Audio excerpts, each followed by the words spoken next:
अच्छा भाई, मैं बस ऐसे ही रिकॉर्ड कर रहा था ये, क्योंकि मैं रिवाइज खुद भी कर रहा था, रिकरेंट स्ट्रीम मेथड का रिकॉर्ड कर रहा हूँ, तो उसको कर लेते हैं। अच्छा भाई देखो, रिकरेंट स्ट्रीम मेथड से पहले डिवाइड एंड कॉन्कर में मर्ज सॉर्ट वगैरह याद ही होगा कि कैसे मर्ज सॉर्ट, क्विक सॉर्ट, जिसके अंदर हम लोग वो डिवाइड एंड कॉन्कर स्ट्रेटजीज में आते हैं। डिवाइड एंड कॉन्कर में बेसिकली ना तुम्हारी इस फॉर्म की तरह की ना वो इक्वेशन बन सकती है कॉस्ट की। टी ऑफ एन तुम्हारा टोटल कॉस्ट एक तरीके से हो जाता है, सही है।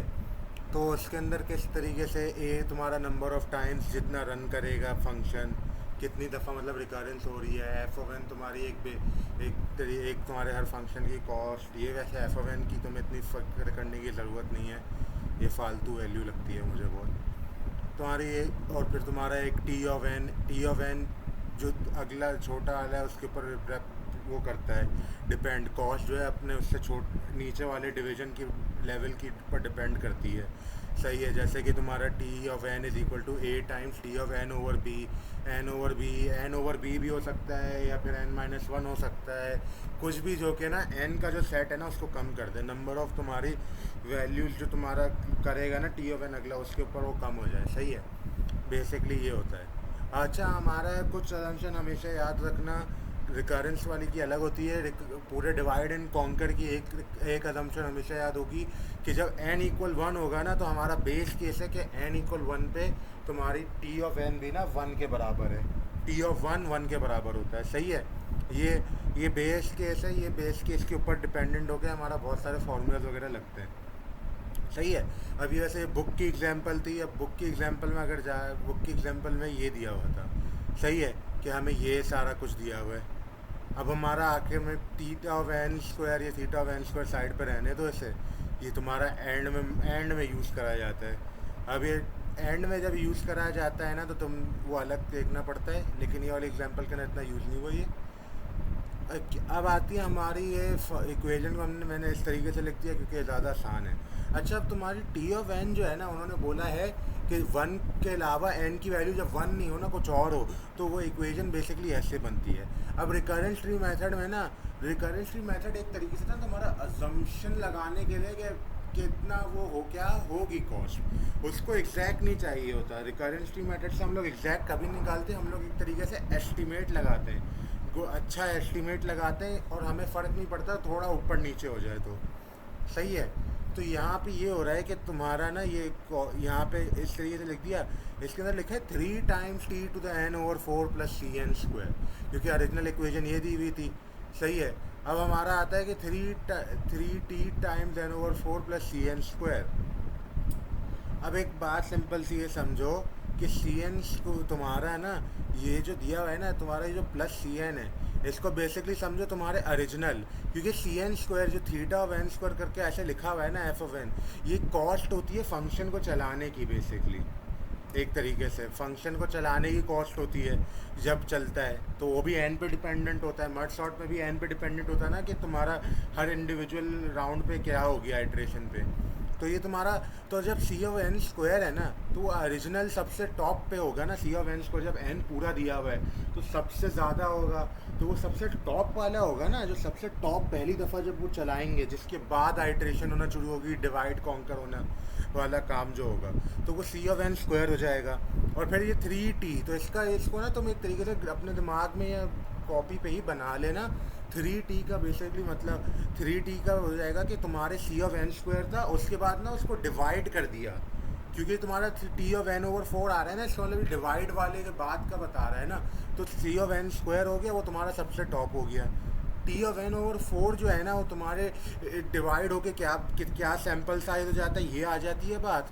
और 3 तुम्हारा कितने कितने नंबर ऑफ नोड्स में डिवाइड हो रहा है, कितने नंबर ऑफ हिस्सों में, सही है। वो डिवाइड बाय 4 होता है, लेकिन 3 हिस्से बनते हैं उन 4 डिवीजन के होके, सही है। ये वाली बात हो रही है। अच्छा, अब यहाँ पे तुम देख सकते हो, इसको मैंने पहला वाला ग्राफ बनाया, पहले सी ऑफ एन स्क्वायर है, फिर टी, उसका डिवीजन ऐसे करके आ गया जो तुम्हारी ये ओरिजिनल इक्वेशन बना दी, सही है। उससे ये आ गया तुम्हारा, फिर तो मैंने दिखा दिया टी ऑफ n/4 जो है ना, वो 3 times T of n/16 plus c times n/4 का स्क्वायर। अच्छा, अब ये ना मैटर करता है, ये जो तुम सी ऑफ n/4 का स्क्वायर देख रहे हो ना, ये मैटर करता है, सही है, ये बहुत मैटर करेगा, अभी आगे उसका दिखेगा। ये वैसे अच्छा खासा डिस्क्रीट की जो प्रूफ्स वगैरह होते थे ना, बेस केस वगैरह वाली चीज़ें, वो वैसा है। अच्छा, फिर तुम्हारा अगली आइट्रेशन ये T T of n over four है, इसको भी खोल सकते हैं ना। वही T of n over four को यहाँ पे खोला हुआ है, तो T of n over four खोल के ये आता है। अब ये जो c times n over four का स्क्वायर है ना, ये समझो अब इस वाले की कॉस्ट है। ये समझो ये इस सब ट्री, एक तुम्हारी तरीके से T of n over four एक सब ट्री है ना, ये सब ट्री का रूट है। सी ऑफ एन ओवर फोर का स्क्वायर तुम्हारी सब ट्री का रूट है। तो ये देखो, ये रूट बन गए, और इनसे निकल के आते हैं टी ऑफ एन ओवर 16, और वो भी कितने आते हैं, 3 3 3, 9 आ गए, सही है। और यहाँ पे वो लिख भी दिया मैंने, फिर टी ऑफ एन ओवर 16 मैंने दिखा दिया कि वो क्या बनता है, सी ऑफ एन ओवर 16 का स्क्वायर, सही है। अच्छा, अब हमारी बात आती है यहाँ पे। अब यहाँ पे क्या हो रहा है, मैंने यहाँ पे ना कॉस्ट लिख दी, हर लेवल की कॉस्ट लिख दी है मैंने। तब ये देखा भी जा सकता है कि तुम्हारी ओरिजिनल कॉस्ट सिर्फ सी ऑफ एन स्क्वायर है ना, सी ऑफ एन स्क्वायर होगी। फिर तुम्हारी ये कॉस्ट आती है इस लेवल की, इस लेवल की क्या कॉस्ट होगी, इस लेवल की कॉस्ट होगी, इन तीनों को सम कर दो, इन तीनों का सम करोगे तो क्या होगा, 3/16। क्यों, एन ओवर फोर का होल स्क्वायर है तो एन स्क्वायर ओवर 16, तो 3/16 सी एन स्क्वायर हो जाना है, सही है। ये बेसिकली ये हो गया। फिर तुम्हारा आता है यहाँ वाला, ये वाला लेवल, तीसरा लेवल, मतलब सेकंड लेवल, वो रूट लेवल को ज़ीरो लेवल का हो। 0 1 2 इसलिए कह रहा हूँ क्योंकि वो यूज़ होगा पावर्स के इक्वेशन बनाने में। अब तीसरे लेवल में ना ये तीन खुद भी तीन तीन में डिवाइड हो जाएंगे, मतलब 9 नोट्स बन जाएंगे, 9 नए नोट्स बनेंगे, जिनकी हर नोट की ना कॉस्ट होगी सी टाइम्स एन ओवर 16 का स्क्वायर। हर नोट का साइज होगा एन ओवर 16, एन ओवर 16, सही है। और एन ओवर 16 होगा, और हर नोट की कॉस्ट होगी सी टाइम्स एन ओवर 16 का स्क्वायर, सही है। अब यहाँ पे क्या हो रहा है कि तुम्हारा ना यहाँ पे बस वो मल्टीप्लाई आउट होता रहे, वो भी ऐसे ही ऐड करते जाओगे। अब ऐड करोगे, तुम्हारे पास 9 नोट्स हैं, तो 9 टाइम्स एन ओवर 16 का स्क्वायर। 9 क्या है, 3 का स्क्वायर है, तो वो 3/16 होल स्क्वायर कर दिया, वो ये आ गया यहाँ पे, सही है। फिर तुम्हारा अगला नोड, अच्छा अगले नोड वगैरह वाली चीज़ बुक में बनी हुई नहीं थी, वरना वो दिखा देता। बुक के अंदर ऐसे बना हुआ है, यहाँ पे 9 नोट्स देख रहे हो ना, 9 times c times n over 16 का होल स्क्वायर करोगे, 3/16 का स्क्वायर सी एन स्क्वायर आ गई इसकी कॉस्ट। अभी अगर तुम्हें यहाँ पे पैटर्न दिख रहा हो ये वाले फॉर्म, ये वाली चीज़ों में, तो एक पैटर्न नज़र आ रहा है कि कॉस्ट का पैटर्न क्या है, सही है। वो कॉस्ट का पैटर्न यहाँ पे नज़र आ रहा है। अच्छा, अब मैंने एक फोर्थ लेवल भी डेमोन्स्ट्रेट करने के लिए बनाया था, जिसके अंदर T of n over 64 n over 64 ऐसे बनता है, जो कि बराबर हो जाता है सी ऑफ एन ओवर 64 का स्क्वायर, ऐसे करके ऐड होता रहता है। अब उसके अंदर क्या होगा, तुम्हारे ऊपर थर्ड लेवल में 9 नोट्स थे ना, अब तीन का हर नोट ना 3 में डिवाइड हो जाना है, और तो उसका क्या मतलब हुआ, 27 नोट हो जाने हैं अब तुम्हारे। यहाँ पे फोर्थ लेवल में तुम्हारे 27 नोट होंगे, सही है। अब 27 नोड होंगे, वो तुम्हारे यहाँ पे देख रहे हैं 27 times c times n over 64 का स्क्वायर। एन ओवर 64 का स्क्वायर करा है यहाँ पे। अब एन ओवर 64 के स्क्वायर को हम लोग ज़रा सेपरेट आउट कर सकते हैं कि 164 क्या होता है, 4 टाइम्स 16, तो वो 1/16 टाइम्स 4, जिस तरह 16 स्क्वायर टाइम्स 4 का स्क्वायर जो कि 16, जो कि 16 क्यूब, 27 क्या है, 3 का क्यूब, तो 3/16 whole cube c n square. अब पैटर्न नज़र आ ही रहा होगा, यहाँ पे मैंने वो पैटर्न को डिफाइन कर दिया है। पैटर्न यहाँ पे बोल रहा है कि कॉस्ट एट, ये मैंने वो लिखा हुआ है, नंबर ऑफ नोट्स, एक लेवल आई पे नंबर ऑफ नोट्स कितने, 3 टू दी आई, क्योंकि तुम देखते जाओगे 3 to the 0, 3 to the 1, 3 square, 3 cube, यहाँ पे 27, और फिर 3 टू द पावर 4, ऐसे चलता जाएगा। और हर नोट का साइज़ क्या है, हर लेवल पे, एक लेवल आई पे n over 4 to the i, n over 4 to the i, क्योंकि तुम्हारा साइज़ जो है ना नोट का, बेसिकली वो तुम्हारा जो टी के अंदर इनपुट जा रहा है, टी के अंदर इनपुट ऐसे जा रहा है ना, तुम्हारा पहले टी के अंदर इनपुट गया एन, फिर अगली दफ़ा इनपुट गया एन ओवर 4, फिर उसकी अगली दफ़ा एन ओवर 16, फिर एन ओवर 64, वो क्या है, 4 की पावर 0, 4 की पावर 1, 4 की पावर 2, 4 की पावर 3, ऐसे करके है ना, वो हो गया। फिर cost of each node, cost of each node जो है ना वो ये है। अब कॉस्ट ऑफ ईच नोड ना इस वाले से निकलती है ना, सी एन स्क्वायर से, सी एन स्क्वायर, वो एन के ऊपर डिपेंडेंट है। अब इसमें बात आती है कि क्योंकि हर दफ़ा डिवाइड बाय 4 हो रहा है ना, तो हम लोग हर दफ़ा ना n/4 टू दी आई लग रहा है। मैंने अभी बताया तुम्हारा एक साइज ऑफ द नोट चला जाएगा ना, बेसिकली n/4 टू दी आई बताया है ना, वो n/4 टू दी आई तुम्हारा कॉस्ट के उसमें चला जाएगा, जो कि c टाइम्स n स्क्वायर हो रहा है। वो उस n की जगह ये वाली वैल्यू रिप्लेस कर दोगे, तो अगर वो वाली वैल्यू रिप्लेस करके देखो, वो n/4 टू दी आई का होल स्क्वायर हो रहा है। सही है, n/4 टू दी आई का होल स्क्वायर हो रहा है वो, जो कि basically n square over 16 to the i बन जाता है। ये वाला बेसिकली यहाँ पे दिखाया है।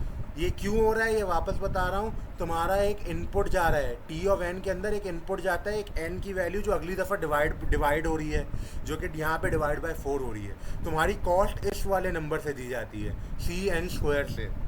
सही है, अब cn स्क्वायर से दी जाती है तो उस n के अंदर भी ये वाली वैल्यू जाएगी ना, जो भी t ऑफ t में दे दोगे।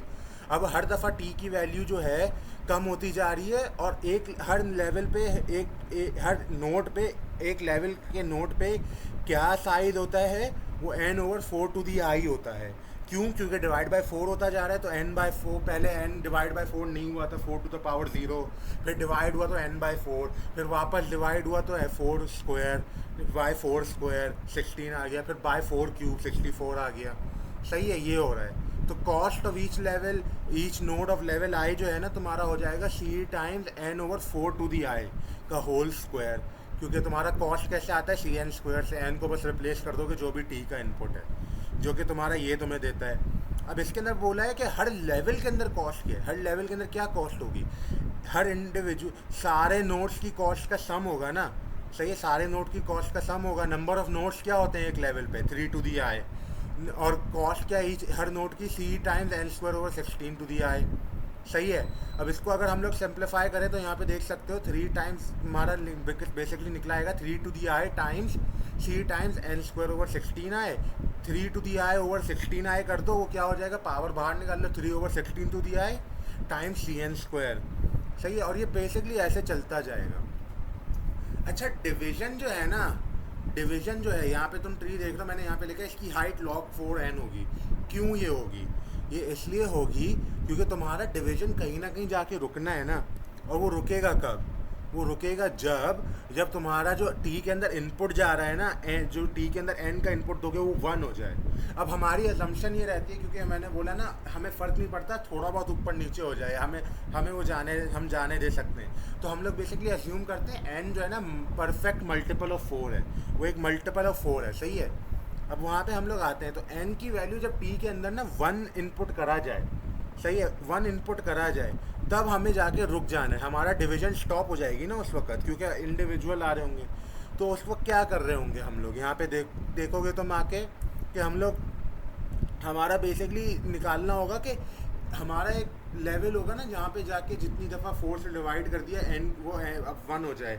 तो हमने बेसिकली वो यहाँ पे करा हुआ है, हमारा original size divided by 4 to the i वो वैल्यू होगी, आई तुम्हारी हाइट होगी। यहाँ पे आई तुम्हारी हाइट है, इसको l ले लो, जो भी लेना ले लो, हाइट है जिस पे ना तुम्हारा जाके 1 हो जाए।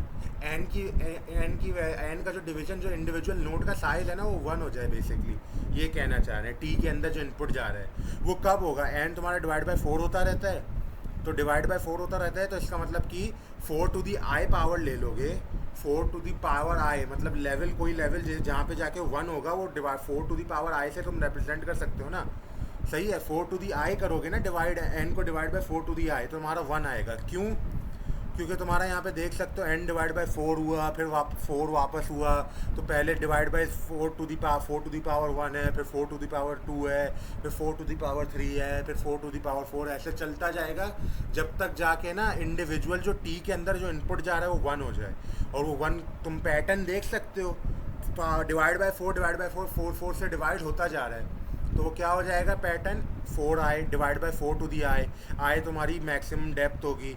सही है, हाइट होगी, डेप्थ होगी, जो भी कहना है कह लो। तो तुम इसको ऐसे रख दो, और इससे निकाल सकते हो कि आई की क्या वैल्यू आनी है, log बेस 4n। आई हमारी हाइट हो गई log बेस 4n के बराबर है। सही है, और फिर हमें ये बोला है, अब मैंने यहाँ पे लिख दिया the last level will contain 3 to the log 4 to the n power. सही है, 3 to the log 4 to the n। सही है। Node, number of nodes. अब ये लॉगरिथमिक की प्रॉपर्टी होती है कि a to the log b c है equals to c to the log b a के बराबर होती है। तो मैंने वहाँ पे वही कह दिया कि 3 to the log 4n या फिर n to the log 4 3। सही है। सही। अब तुम्हारे यहाँ पे देख सकते हो कि एट द लास्ट लेवल, आखिरी लेवल पे, each individual node will contribute θ(1). क्यों? क्योंकि सबसे आखिरी लेवल पे टी के अंदर इनपुट क्या जा रहा है? 1 जा रहा है। टी के अंदर इनपुट 1 जा रहा है, और टी के अंदर इनपुट जब 1 जाता है, यहाँ पे दिखाया हुआ है वो क्या होता है? θ(1) या 1 कह दो। सही है। ये θ(1) के बराबर होता है। अब ये मैंने ये कह दिया। अब हमारा यहाँ पे अगर हम लोग देखें, अब हमें टोटल कॉस्ट निकालनी है। टोटल कॉस्ट क्या होगी? सारे लेवल्स की सम होगी। सही है। अब सारे लेवल का सम करना है। मैंने अभी बताया हर इंडिविजुअल लेवल की कॉस्ट क्या है, ये। हर इंडिविजुअल लेवल की कॉस्ट ये है। अब एक बात बताओ, इस ये जियोमेट्रिक सीरीज नहीं लग रही? क्यों, क्या चीज़ हो रही है? हम लोग मल्टीप्लाई बाय एक फैक्टर करा रहे हैं ना, हमेशा 3/16 से मल्टीप्लाई करा रहे हैं ना, हमेशा 3/16 से मल्टीप्लाई करा रहे हैं। तो अगर हम लोग ये इंडिविजुअली लिखे, तुम देख भी सकते हो, cn² + 3/16 cn², 3/16² cn²। ये एक जियोमेट्रिक सीरीज़ का सम हो गया ना, ये जियोमेट्रिक सीरीज़ का सम हो गया। ये -1 इग्नोर करना, मैंने बुक की वजह से कीड़े हो गए मुझे। ये बुक ने अजीब तरीके से लिखा हुआ है, लिखना नहीं चाहिए था, गलत लिखा हुआ है वैसे तो। अच्छा, यहाँ पे ना, फिर यहाँ पे अगर जियोमेट्रिक सीरीज़ का इन्फिनिट सम है ना, ये सम टू इन्फिनिटी बेसिकली समझ लो एक तरीके से हो रहा है। वैसे एक्स सच इन्फिनिटी नहीं हो रहा, लेकिन बेसिकली हो रहा है ना, बेसिकली चल रहा है उस तक। मैंने इन्फिनिटी का फार्मूला लगा दिया, तुम नॉर्मल जियोमेट्रिक सीरीज़ का सम फार्मूला लगा दो, वो भी चल जाएगा। वो कीड़े करता है, मुझे लगाना नहीं है। और वैसे भी हमारी अजम्पशन होती है एन की पावर बहुत बड़ी हो, एन की पावर इन्फिनिटी तक चली जाए, हमें उस हिसाब से देखना होता है। तो उसके लिए इन्फिनिट सीरीज़ का सम भी लगा दो कि चलेगा। वो जियोमेट्रिक सीरीज़ के सम का, इन्फिनिट सीरीज़ का फार्मूला तुम लोग को याद होगा यकीनन। वैसे यकीनन तो गलत बोल रहा हूँ।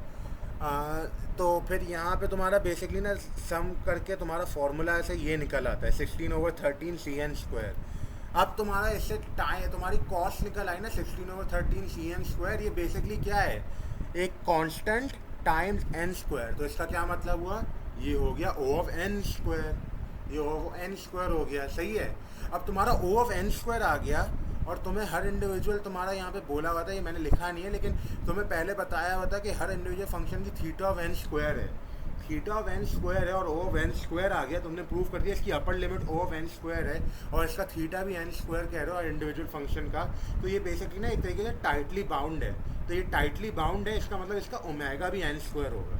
सही है। इसका ओमेगा भी n² होगा, तो तुम्हारा ω(n²) तुम्हारा वो भी आ गया। सही है। अब ये बस ये रिकरेंट ट्री मेथड ये है। बाकी मैं बाद में फ्राइडे सैटरडे बैठ के मैं ज़रा वीडियोस वैसे बनाऊंगा। बाकी मास्टर्स मेथड और क्या कहते हैं सब्स्टिट्यूशन मेथड की, वो भी बना के डाल दूंगा। अभी के लिए बस ये कर लो।